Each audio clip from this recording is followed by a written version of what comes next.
Bonjour tout le monde, joyeux Halloween. Je suis peut-être pas déguisée en ce moment, mais je porte mon chandail du Rocky Horror Picture Show, fait que je suis quand même dans la thématique. Le deuxième choix dans le sondage que j'avais fait, c'était au niveau de faire une vidéo au niveau du questionnement sur euh, sa sexualité ou son identité de genre, le coming out et tout. Donc aujourd'hui, je vais vous parler de mon premier coming out et de mon processus de questionnement sur genre, suis-je straight? Peut-être pas. Je tiens aussi à dire que j'ai pris la décision d'annuler ma session. Euh, c'est pas la première fois que je fais ça. Je pense que j'avais déjà fait une vidéo sur ma chaîne comme en 2018, puis je l'ai supprimée depuis, là, mais c'est toujours à la fois un soulagement, puis comme un... euh, il y a un peu de honte avec ça. Fait que, bref, on va dealer avec ça dans les prochains jours, mais en gros, c'est une bonne nouvelle. Là. Pendant mon enfance, j'ai jamais vraiment été en contact avec des personnes queer. Dans mon entourage, il n'y en avait pas vraiment, dans ma famille non plus. Fait que je savais pas trop c'était quoi. Puis quand j'étais enfant, puis qu'on était entre amis, puis qu'on discutait de nos crushs, euh, ben moi j'avais juste pas de crush sur des gars, puis comme pour pas me sentir left out, ben j'allais choisir comme un gars au hasard que j'étais comme lui il est quand même beau, fait que I guess que j'ai un crush dessus. Puis j'étais comme ah ouais, Nicolas il est vraiment beau, puis je rêve à lui, mais c'était pas vrai, tu sais, j'étais juste comme j'allais prendre comme quelqu'un au hasard, puis j'étais comme ben j'imagine que j'ai un crush sur lui parce que je le trouve esthétiquement beau. Puis généralement, ce qui est quand même drôle, c'est que c'était les gars les plus efféminés de la gang. Euh, Puis bon, c'est ça, j'avais pas vraiment le goût de dater ou comme, tu sais, genre c'est ça, les petites, comme, les petits couples qui se faisaient au primaire, j'étais comme pas tant intéressée à ça. Bon, pour d'autres raisons aussi, mais bref, j'étais pas tant intéressée parce que j'étais pas intéressée par les gars. Puis dans ma tête, un couple, c'était entre une fille et un gars, tu sais. Ça m'est arrivé quelquefois d'avoir des genres de fascination pour certaines filles, d'avoir comme genre, ah, j'aimerais vraiment ça être son amie, puis genre me rapprocher d'elle, puis apprendre à mieux la connaître, puis genre elle a l'air vraiment nice comme personne, puis comme j'aimerais ça passer du temps avec beaucoup, juste en tant qu'amie. Fait que, ouais, comme quand je regarde ça par après, je suis comme ouais non, ça c'était un crush, mais comme à l'époque je le voyais pas pantoute. Un autre point, je m'imaginais pas me marier plus tard. Je pense que ça vient aussi avec le fait que j'avais pas le goût de dater ou quoi que ce soit, mais euh, justement, je m'imaginais pas me marier à un homme. Fait que, comme dans ma tête, quand je m'imaginais adulte, ça allait être plus. euh, je pensais peut-être avoir un enfant, euh, mais je me voyais pas mariée. Je me voyais pas en couple avec un gars, ce qui est quand même assez drôle. Euh, donc, ça, c'était à peu près au niveau de l'enfance. Il n'y a pas eu tant de questionnements. Il y en a qui le savent vraiment tôt, comme à 7 ans, ils sont comme moi, je suis gay. Moi, c'était pas ça. Vers la fin du primaire, Euh, un autre petit, c'est vraiment genre une anecdote, là, mais dans mon processus de comme questionnement, j'ai reçu les Sims à Noël, puis je l'avais installé sur l'ordi de ma grand-mère. Puis, ben, à un moment donné, je me suis fait une game, puis je m'étais créée comme personnage. Puis je me suis mis en couple avec une fille euh, dans les Sims. Puis c'était comme une révélation, puis c'était ma game préférée, puis j'étais genre, waouh, c'est tellement cool. Euh, J'aimerais ça que ça soit possible dans la vraie vie. Euh, puis, mais il y avait comme, on dirait que je savais déjà que c'était comme un peu tabou parce que comme dès que, mettons, ma grand-mère allait arriver dans la pièce, j'allais comme tout de suite comme fermer la game puis en ouvrir une autre puis être genre non, j'étais en train de construire une maison puis genre juste comme, c'était vraiment, je sentais qu'il y avait comme un tabou un peu là-dessus. Euh, donc ouais, c'est quand même une anecdote drôle mais qui a été comme un petit light bulb moment dans mon cheminement. Puis ensuite de ça, au secondaire, bon, secondaire 1-2, j'étais vraiment pas dans le mindset pour me questionner là-dessus ou avoir des crushs ou quoi que ce soit. Donc, ces 2 années-là ont comme pas vraiment existé dans ma vie. Mais ils ont existé, mais bon, en tout cas. Puis bon, après ça, quand j'ai changé d'école en secondaire 3, ben là, j'ai commencé à avoir des petits crushs sur des crushs de célébrités ou de personnages fictifs. Donc, je vous partage mes gay awakening il y a eu... en fait, le principal, c'était vraiment Winona Ryder quand elle était plus jeune. Comme quand je jouais dans Girl Interrupted, qui est un de mes films préférés d'ailleurs. Mais puis aussi dans les années 80, là, comme quand tu vas chercher des photos de Winona Ryder des années 80, vraiment avec le petit style grunge et tout, c'était mon coup de cœur. J'avais vraiment quelque chose pour Winona Ryder. Et, encore à ce jour. Sinon, bon, il y a eu Emma Watson dans Harry Potter parce que, bon, les gens avaient des crushs sur d'autres personnages. Moi, c'était Hermione, tu sais. Sinon, il y a eu Elena Tonra. Ça, c'est vraiment niche, là, mais comme la chanteuse du groupe Daughter. J'avais eu quand même un gros crush dessus. À un moment donné, j'avais demandé la même coupe de cheveux. Ça m'avait fait une coupe balai, là. C'était vraiment atroce. Mais bon. Puis il y a eu aussi Lux Lisbon dans le personnage là, dans The Virgin Suicide, qui est joué par Kirsten Dunst. Je ne sais jamais comment prononcer son nom, mais bref. Fait que ça, c'était comme mes premiers gay crush.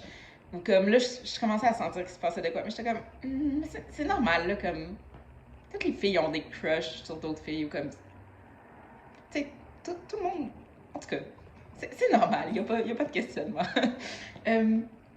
Bon. Mais il y avait quand même, c'est ça, il y avait quand même des petits questionnements. Puis là, j'étais sur Tumblr à l'époque, puis là, je commençais à avoir du contenu queer, puis j'étais comme, ah, mais est-ce que je suis gay? Puis là est venue l'époque de faire des petits quiz sur Google à 2h du matin, genre, am I gay? Puis là, comme, soit fausser les réponses parce que t'as trop peur du résultat, puis être genre, ouf, je suis straight. Ou répondre vraiment, puis être comme, ah, ça dit que je suis gay, c'est tellement pas vrai. Ouais, parce que c'est ça, encore là, je pense que, bon, il y avait quand même pas mal d'homophobie internalisée, puis je pense qu'on en a toutes déjà eu, dans le sens que je pense, tu sais, en grandissant, quand t'entends juste comme le mot gay comme une insulte, ou genre, ah, ça c'est tellement gay, genre dans la cour d'école ou whatever, t'es comme, ok, clairement, c'est pas une bonne chose, être gay. Fait que, comme, je pense qu'il y avait un peu de ça qui faisait que je voulais pas me l'avouer à moi-même, mais bon, et puis j'ai commencé à vraiment avoir des bons gros questionnements là-dessus, là. Je suis tombée amoureuse d'une de mes meilleures amies. Le classique. Honnêtement, là, c'est comme un... C'est un cliché gay, là, de tomber amoureuse de sa meilleure amie, là.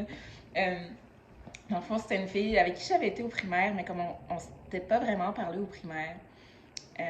Puis bon, quand j'ai changé d'école, elle était dans la gang où je me suis joint. Puis, ben, on était vraiment très proches, on se disait tout. J'avais vraiment confiance en elle, elle avait vraiment confiance en moi. Puis comme, tu sais, j'avais d'autres amis que j'étais comme proche, mais comme dans ma gang, en tout cas, il s'est passé beaucoup de choses. Puis comme, tout le long, les deux, on était vraiment comme confidentes et tout. Et bon, j'ai commencé à tomber en amour avec. Puis on dirait que je voulais pas, encore là, je voulais pas me l'avouer, fait que je projetais d'avoir un crush sur un autre gars. J'étais comme, tu sais, ben encore là, encore là, c'est un gars qui avait quand même l'air un peu efféminé, mais bon. J'étais comme, oh, on aime le même type de musique. Ah ouais, je l'aime, nanana. Puis comme, on dirait que j'essayais de me convaincre. Cette amie-là, écoute, j'étais clairement head over heels pour elle. Encore là, très cliché, mais comme j'allais y écrire des poèmes dans mon journal. Encore là, je pensais être subtile, mais j'étais subtile comme un 2x4. Comme j'allais comme graver des CD avec des tunes qui me faisaient penser à elle. J'allais le donner, puis j'étais comme, tiens, j'ai gravé ce CD pour toi. Puis honnêtement, en 2018, je faisais encore ça. Je suis vraiment pas subtile quand j'ai un crush sur quelqu'un. Vraiment pas, mais pas en tout. Donc oui, fait que je me l'avouais pas vraiment. Puis ben là, j'ai découvert ça récemment, comme dans la dernière vidéo que j'ai faite là, sur l'hospitalisation en pédopsie. J'ai relu mon journal. Puis on dirait que j'ai commis un déclic pendant ma première hospitalisation. J'étais comme, ok, là, je pense que c'est assez clair, là, j'aime les filles. J'aime peut-être aussi les gars, mais c'est clair que j'aime les filles. Puis bon, je suis amoureuse de mon ami. Puis il faut que je lui dise. Fait que, comme quelques jours après être sortie de l'hôpital, j'ai fait mon coming out à mes parents. au départ, j'ai fait mon coming out comme étant bisexuelle.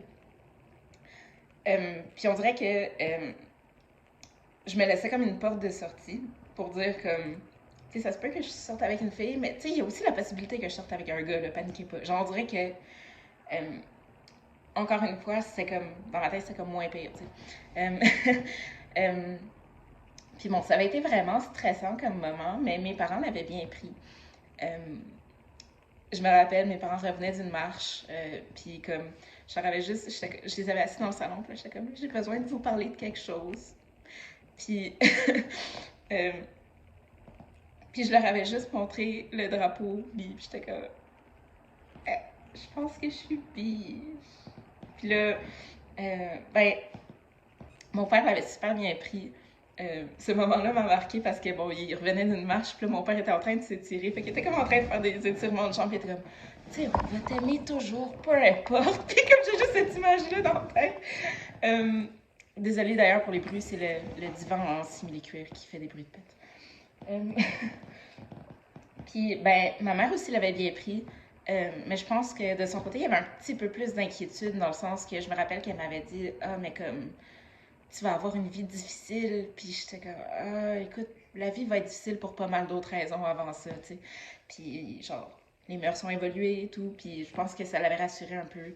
Je sais qu'il y avait eu aussi comme une inquiétude du genre, mais ben non, ça c'était après. Quand j'ai fait mon coming out plus tard comme lesbienne, elle avait dit, mais peut-être que t'as juste pas trouvé le bon gars encore. Puis j'étais comme, honnêtement, je pense pas que ça va arriver. Fait que comme retiens pas ton souffle.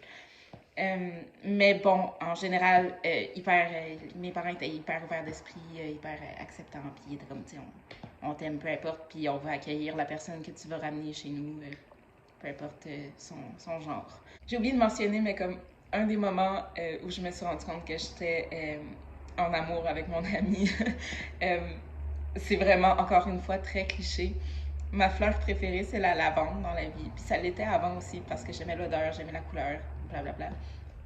Mais bon, c'est comme une fleur qui a une grande signification pour la communauté lesbienne. Il y a eu un groupe qui s'appelait The Lavender Menace. Puis en tout cas, c'est vraiment comme très significatif. C'est quand même drôle, mais bon. Puis il y a eu un moment où mon ami et moi on regardait des feux d'artifice, puis elle m'a juste donné une branche de lavande, puis elle était comme tiens, c'est pour toi. Puis là, j'ai ressenti comme plein d'émotions, puis j'étais comme oh mon dieu, j'ai encore la petite branche de lavande dans mon journal. Bref, fait que ça a été comme un light bulb moment. Ça aussi, je trouve juste ça vraiment drôle à quel point c'est cliché. Puis bon, j'ai un tatou d'une branche de lavande sur les côtes aussi, entre autres à cause de ça. Donc oui. Après avoir fait mon coming out à mes parents, ben, la prochaine personne à qui je l'ai faite, ça a été mon ami. Je l'avais invité dans un local de musique sur l'heure du midi, puis j'étais comme, je t'ai parlé, puis je pense que je t'aime beaucoup. Puis, comme, honnêtement, je savais pas quelle allait être sa réaction. Tu sais, je savais qu'elle allait pas mal réagir, là, mais comme, euh, son username Tumblr à l'époque, c'était Fairy Gay Pride Princess. Fait que j'étais comme, peut-être qu'elle est gay. Finalement, elle est juste une grande alliée. Mais, fait que, c'est ça, j'ai fait mon coming out, puis elle était comme, ah, oh, c'est sweet, mais comme, moi, je t'apprécie plus en tant qu'amie, tu sais. Puis, tu sais, il y a peut-être eu un malaise pendant comme une journée après ça, mais comme, après ça, ça s'est super bien passé, puis on est restés tout aussi proches, puis rien n'a changé entre nous, là. Ouais, donc ça a été ça. Ensuite de ça, j'ai sorti avec des gars par la suite. Comme à l'époque, j'avais vraiment. Puis c'est encore quelque chose avec quoi j'ai de la misère, mais comme. Dès que quelqu'un allait me donner de l'affection, j'allais être comme oh mon Dieu, mais je t'en suis redevable. Moi aussi, je vais te donner de l'affection. Comme tu m'apprécies, c'est tellement rare. Faut que je t'apprécie en retour. Faut que. En tout cas, fait que c'était un peu ça la dynamique, là. Un gars allait me porter de l'attention, puis il allait dire comme ah, oh, tu sais, j'aimerais ça qu'on sorte ensemble. Puis j'allais être comme ah, ben oui, certain, let's go. Fait que, ouais. Ma première relation amoureuse, ça a été avec un gars. Ça a duré 6 mois. Et il n'y avait aucun sentiment. Et on était même pas proches. Genre, on était même pas tant amis. C'était vraiment comme sortir avec quelqu'un pour sortir avec quelqu'un. Puis bon, à un moment donné, je pense que j'ai fait comme ouf. Là, clairement, y a rien, puis il faut que je lui dise, là, ça fait déjà assez longtemps que ça dure. Fait que, bon, on a cassé. J'ai sorti avec un autre gars aussi par la suite, pas très longtemps. Ça s'est fini en agression sexuelle. Ça s'est fini assez mal. Euh, bon, puis ensuite de ça, bon, à la suite de ces deux relations-là, j'ai fait mon coming out comme étant lesbienne. Euh, bon, là encore une fois, ça s'est bien passé, mais c'est ça, je pense dans ma tête, j'étais comme, bon, là, je pense que c'est clair, les personnes pour qui je peux éprouver des sentiments amoureux, ça va être vraiment des filles. C'était quand même assez étrange de faire mon coming out au secondaire, dans le sens que je l'ai pas fait. J'ai pas fait comme le post Facebook, genre je suis gay ou genre des trucs comme ça. Mais comme j'étais ouvertement, si les gens allaient comme poser des questions, j'allais être ouverte là-dessus. J'allais être comme non, moi j'aime les filles. Puis comme, en tout cas vers la fin du secondaire, pas mal tout le monde savait que j'étais gay là, dans ma cohorte. C'était quand même étrange parce que c'est ça, j'étais vraiment dans une petite école, là, on était comme 300 élèves. Puis c'était une école quand même assez religieuse, dans le sens que c'était un ancien pensionnat et tout. Puis, on avait genre des camps pastorales puis tout. Puis c'était aussi une école comme de région, là, vraiment comme un peu de fond de rang. Donc, les mentalités étaient différentes. Puis honnêtement, je me serais attendue à ce qu'il y ait eu plus d'intimidation ou quoi que ce soit par rapport à ça, mais les gens l'avaient quand même bien pris. Faut dire que, bon, c'est ça, les gens l'ont su comme en secondaire 4, 5, donc, rendu là, pas ils me respectaient comme personne, mais comme, il allait pas juste comme turn on me de même. Ouais, non, c'est ça, c'était quand même assez étrange parce que, à part, je pense qu'il y avait un autre gars dans notre gang d'amis qui était bi, puis qui l'avait comme dit à comme, c'est ça, ses amis, mais qui n'était pas out nécessairement. Puis dans ma cohorte, honnêtement, je pense que j'étais la seule personne qui était out. Puis c'est quand même vraiment étrange d'y repenser. Puis je me demande si j'aurais fait mon coming out plus tôt, avoir été dans une, je sais pas, une plus grande école avec plus de diversité et tout. Ouais, c'est ça. Mais ça s'est bien passé quand même. Puis bon, ensuite, ma première relation avec une fille, ça a été en 2018. Ça a duré 5 ans. C'est la relation dont je viens tout juste de sortir. Puis encore là, gros cliché lesbien. Là. C'est genre, notre première date a duré 6 heures dans un coffee shop. Puis comme on est juste parti quand le coffee shop a fermé. Puis ça a été vraiment... en tout cas, c'est ça. Vraiment des gros clichés dans le sens que comme... Bon, déjà là, ça paraissait... Moi, ça paraît vraiment beaucoup quand j'ai un kick sur quelqu'un. Fait que déjà la première date, comme... C'était pas une date, c'était juste une rencontre, mais la fille a comme su que j'avais un kick sur elle assez rapidement. Puis comme... Une de nos premières dates, on a regardé Blue is the warmest color. Encore une fois, comme cliché lesbien. Autre cliché lesbien, on a emménagé ensemble après comme... On a emménagé ensemble comme assez rapidement, là, genre je pense qu'on s'est connus comme au début de l'été, puis comme vers comme peut-être la fin de l'été, genre je parlais déjà d'emménager avec. Fait que ouais, c'est ça. Puis au niveau, bon c'est ça, ma famille, ils l'ont bien pris quand j'ai ramené ma blonde à la maison. Il y avait peut-être juste mes grands-parents qui, comme, ils l'ont bien pris encore, mais comme en public, il y avait une certaine gêne dans le sens que, mettons, dans les gros parties de famille qui arrivent comme une fois par année, il était pas très chaud à l'idée que je l'amène parce qu'il avait peur de devoir, comme, ben surtout ma grand-mère, avait peur de comme devoir expliquer au reste de la famille comme que son petit enfant était gay, puis comme que on était un couple, puis comme on dirait que ça la mettait vraiment mal à l'aise. Mais, tu sais, il y avait pas, tu sais, ils l'ont accepté super rapidement pareil, puis avec le temps, je pense que c'est devenu plus naturel aussi. Donc, ça a été ça. Puis maintenant, l'étiquette que je me mettrais au niveau de ma sexualité, c'est difficile, considérant que, bon, avec mon identité de genre aussi qui vient jouer là-dedans, ça a amené d'autres questionnements. maintenant, je me définis juste comme queer parce que c'est plus souple comme label. Je suis juste, c'est clair que je suis pas straight. Euh, Est-ce que j'exclus à jamais la possibilité de tomber en amour avec un gars? Honnêtement, j'aurais de la misère à le voir arriver, mais comme ça se pourrait. Euh, ouais, je suis plus attirée envers les femmes ou les personnes non binaires à comme tendance plus euh, féminine. Euh, ou même personne non binaire à tendance plus masculine, ça pourrait aussi. C'est juste, c'est ça. Je me définis comme queer maintenant. Puis bon, c'est ça. Fait que pour finir, ben c'est ça. Je pensais que mon coming out en tant que lesbienne allait être comme la fin des questionnements identitaires. Mais ce n'était pas la fin. Et le plus gros questionnement allait s'en venir au niveau de mon identité de genre. Mais ça va être pour une autre vidéo. Parce que, bon, il y a une limite à toujours faire des vidéos de 30 minutes, hein. Fait que, on va finir ça là. Euh, ouais, si vous voulez me partager votre expérience, si vous avez des questions, feel free de m'écrire. Sinon, je vous souhaite un joyeux Halloween. Je vais aller me tirer des cartes de tarot et faire mes boîtes pour le déménagement.